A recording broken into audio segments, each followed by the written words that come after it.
हरिओम।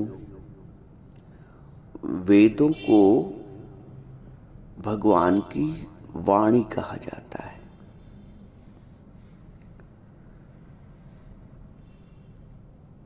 वेद कहते हैं, हमारे वेदों के 4 महावाक्य हैं। यजुर्वेद कहता है अहम ब्रह्मास्मि। सामवेद में भगवान कहते हैं तत्त्वमसि। यजुर्वेद में भगवान कहते हैं अहम ब्रह्मास्मि। और सामवेद में भगवान बताते हैं तत्त्वमसि।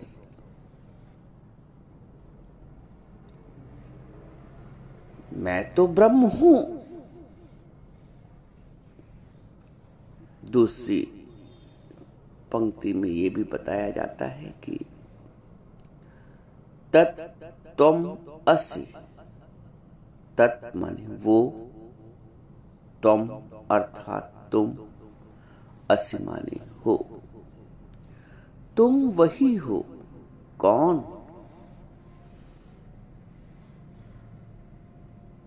अनादि अनंता। ब्रह्म का स्वरूप क्या है?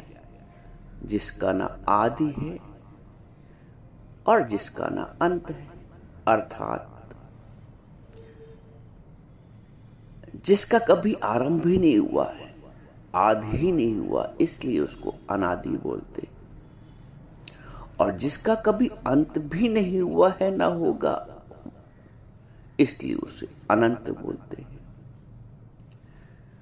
सृष्टि के पहले भी वो है, सृष्टि के प्रलय के बाद भी वो रहता है। इससे स्पष्ट होता है कि सृष्टि के समय भी सर्वकाल में वो है। अनादि अनंत, निजम निर्गुणम। ये सब ब्रह्म के लक्षण बताए। निर्गुण, सब में समाया हुआ, सब में ओतप्रोत भी है, फिर भी निर्लिप्त है। निजम निर्गुणम, निर्विकल्पम। कोई संकल्प, कोई विकल्प नहीं। दिखने में आ रहा है,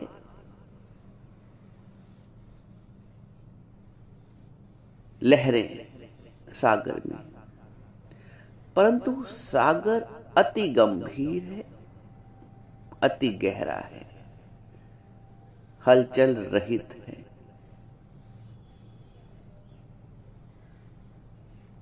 लगता है कि सृष्टि संकल्प से चल रही है, विकल्प से चल रही है, करने से कुछ हो रहा है।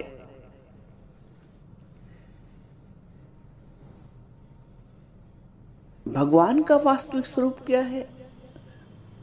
निर्गुणम, निजम निर्गुणम, निर्विकल्पम। बताया था एक बार आपको कि जैसे मनुष्य के शरीर में रोए निकल आते हैं, दाढ़ी मूछे, ये स्वतः केशलोमानी स्वतः निकल आते हैं, करना नहीं पड़ता है। इसके लिए कोई विशेष साधन नहीं करना पड़ता है। भगवान से सृष्टि सहज हो जाती है।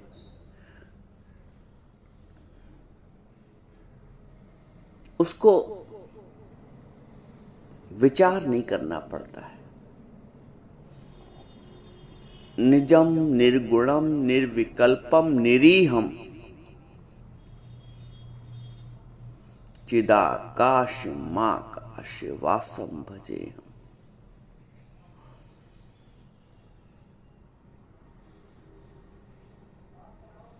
ये जो चित्त है,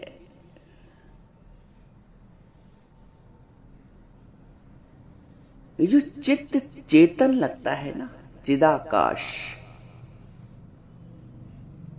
ये चित्त चेतन भी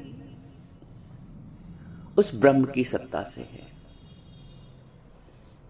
जैसे मेरी सत्ता से दर्पण में मेरा प्रतिबिंब है, मैं नहीं तो दर्पण में प्रतिबिंब भी नहीं। हालांकि प्रतिबिंब भी बिल्कुल हूबहू मेरे जैसा लगता है, बिल्कुल। एक बिंदु भी लगी है तो वो बिंदु भी बिल्कुल वैसे ही मेरे दर्पण में दिखती है, मेरे स्वरूप में।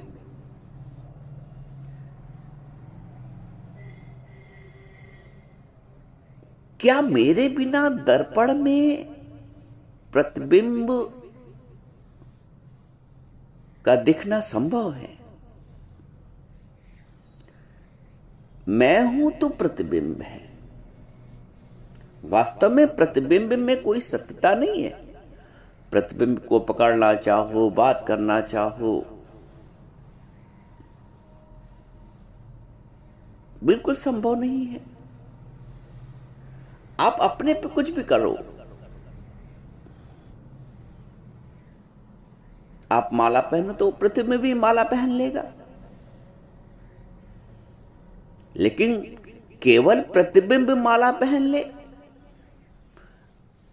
अपने में बात कर ले, वो संभव नहीं। परंतु आपका पूर्ण का पूर्ण प्रतिबिंब, छवि, वो दर्पण में दृष्टिगोचर होती है। दर्पण में या प्रतिबिंब में अपनी कोई सत्ता नहीं। तो ये जो चित्त है ना, ये इसलिए बताया जा रहा है, ये जो चित्त है ना, ये उस ब्रह्म की चेतना से चैतन्य अनुभव होता है। जैसे दर्पण में अपना प्रतिबिंब चैतन्य अनुभव होता है ना, हम हिलते डुलते तो प्रतिबिंब हिलता डुलता है।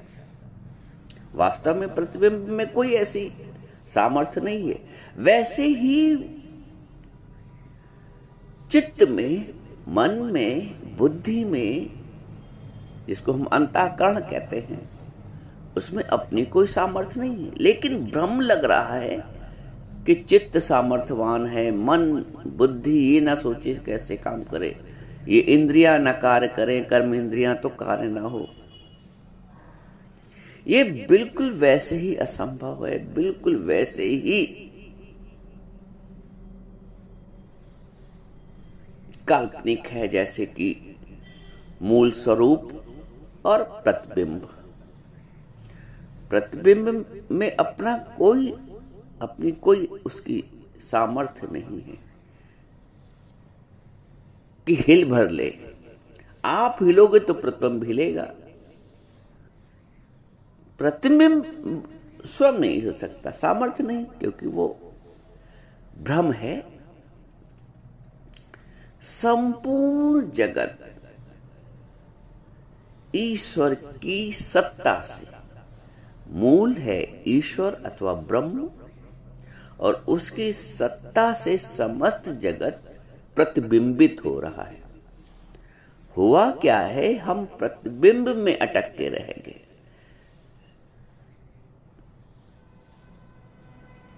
मूल को भूल गए।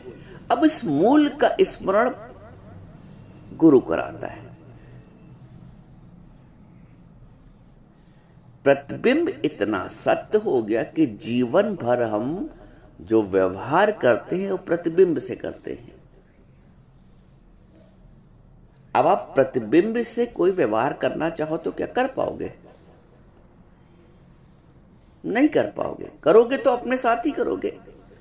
अपने साथ किया गया व्यवहार लगेगा प्रतिबिंब के साथ किया रहा, लेकिन प्रतिबिंब के साथ व्यवहार करना असंभव है।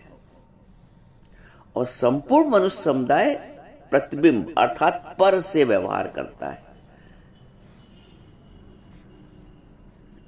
ज्ञानी स्व से व्यवहार करता है, इसलिए वो उलझता नहीं। अज्ञानी प्रतिबिंब से व्यवहार करने की चेष्टा करता है जीवन भर, इसलिए वो उलझा करता है, उलझा ही रहता है। क्योंकि प्रतिबिंब को तुम खाना खिलाओगे, भोजन कराओगे तो कैसे? नहीं कर पाएगा ना। प्रतिबिंब के साथ तुम्हारा किया तो संपूर्ण ये जो जगत है ये उस ब्रह्म का प्रतिबिंब है। हमने प्रतिबिंब को सत्य मान लिया और जीवन भर उस प्रतिबिंब से पर जान के व्यवहार करते हैं।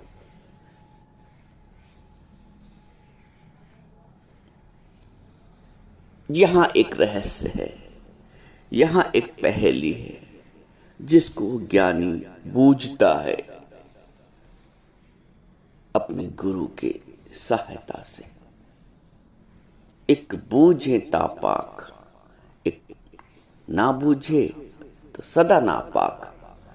यदि तुमने इस पहेली को बूझ लिया तो पवित्र हो गए, वरना जीवन भर अपवित्र, क्योंकि द्वैत बना रहा, प्रतिबिंब का भाव बना रहा, द्वैत बना रहा, इसलिए अपवित्र रहे। नानक बोलते हैं एक बूझे तापाक, सदा, और ना बूझे तो सदा नापाक।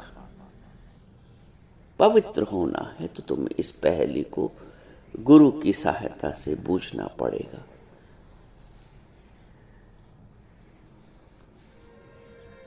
ये प्रतिबिंब को ही पूजना है, ये प्रतिबिंब के साथ ही व्यवहार करना है जो हम जीवन भर करते रहते। मनुष्य अज्ञान में दौड़ रहा दिन रात सदा जग के सब काज विहारन में। ऐसी करी गुरुदेव दया, मेरे चंचल चित्त को मोड़ दिया। जो प्रतिबिंब की तरफ रुख हो रहा था, गुरु ने उसको अपनी तरफ मोड़ दिया, मूल की तरफ। ऐसी करी गुरुदेव दया, मेरे चंचल चित्त को मोड़ दिया।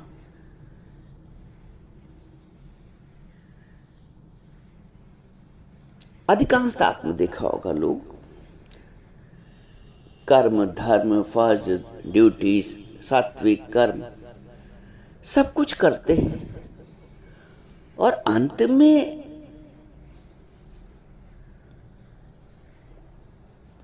उनको वो जो संतुष्टि की अनुभूति है ना, ईश्वर के प्रति जो लोग बहुत तीर्थ, व्रत, दौड़, भाग, ऐसे सात्विक कर्म भी करते हैं, वो भी असंतुष्ट रहते हैं, क्योंकि ईश्वर के साथ एकात्मकता का भाव नहीं आ पाया। और एकात्मकता के भाव को बनाने के लिए ही भगवान कहते हैं तत्त्वम् असि, वो तुम हो। यानी जिस ब्रह्म का बखान अहम ब्रह्मास्मि के रूप में, परमात्मा के स्वरूप के, ब्रह्म के निर्विकार स्वरूप की जो व्याख्या हो रही है, वो उसी की व्याख्या को हमसे जोड़ते हुए वेद कहता है तत्त्वमसि, वो तुम हो।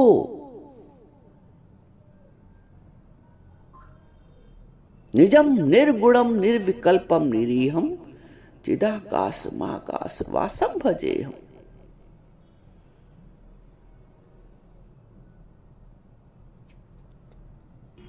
नमामि शमीशान निर्वाण रूपम विभुम व्यापकम ब्रह्म वेद स्वरूपम तत्त्वम् असि।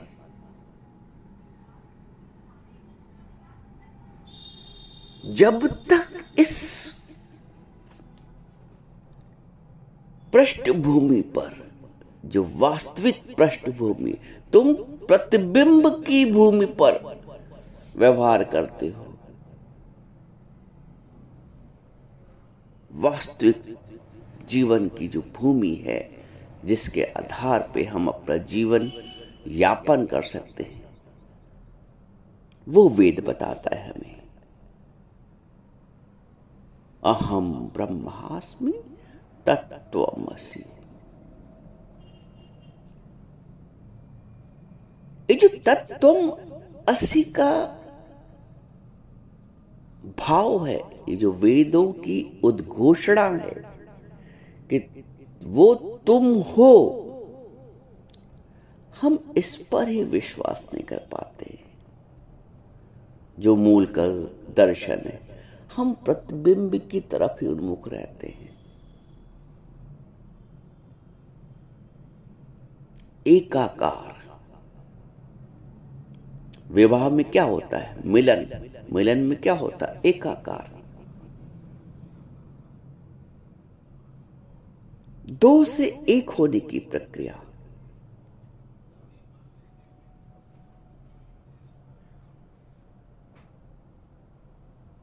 चीनी पानी घुल गए, एक हो गए, शरबत हो गया।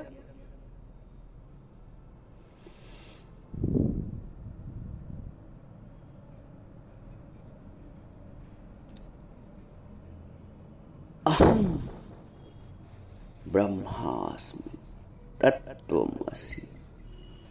अपने उस स्वरूप को पहचानो जिसको वेद कहता है, तत्त्वमसि। जो जो ब्रह्म की व्याख्या वेदों में दी हुई है, वो ब्रह्म की व्याख्या ब्रह्म की तो है ही है, लेकिन वेद ये भी तो कहता है तत्त्वमसि, तुम भी वही हो, वो तुम हो।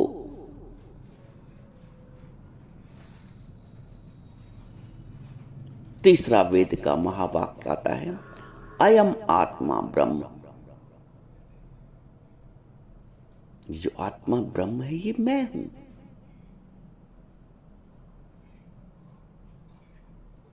किसी भी रूप में समझो, सत्य एक है। चौथा महावाक्य वेदों को आता है, प्रज्ञानम ब्रह्म। और ये जो ज्ञान है ना, बोध से भरा हुआ, ये ज्ञान ही ब्रह्म है। प्रज्ञानम ब्रह्म।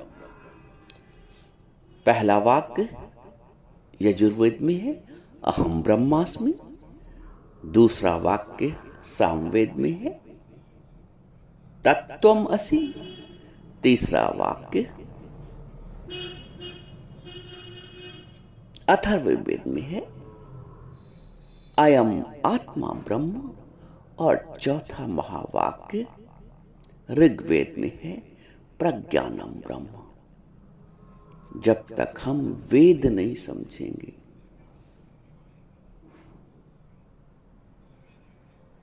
हम अपने आप को समझ नहीं सकते।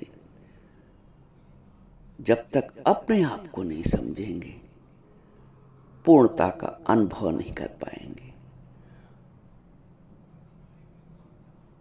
जैसे कितनी बार हमने ये दृष्टांत सुना है कि 10 लोग नदी में नहा के निकले, विचार आया कि गिन लें, सब लोग नहा के वापस तो आ गए।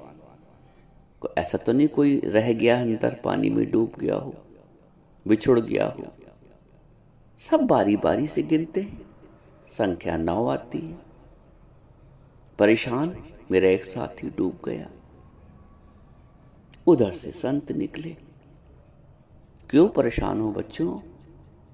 संत जी, एक साथी डूब गया, 10 नहाने गए थे, निकले 9। संत ने कहा, सब लोग पंक्तिबद्ध खड़े हो जाओ। गिना तो पूरे 10। अब सब हर्षित, खुश, प्रसन्न। लेकिन ये कैसे हो गया गुरुजी? गुरुजी ने कहा, बेटा तुम लोग अपने को नहीं गिन रहे थे, अपने को छोड़ दे रहे थे। और जब तक अपने को नहीं गिनोगे, पूर्णता कैसे आएगी? गुरुजी भी वही करते हैं हमारे जीवन में। मनुष्य तो अपने को छोड़ देता है, वो सब जगह भगवान को देखता है, पूछता है, दौड़ता है।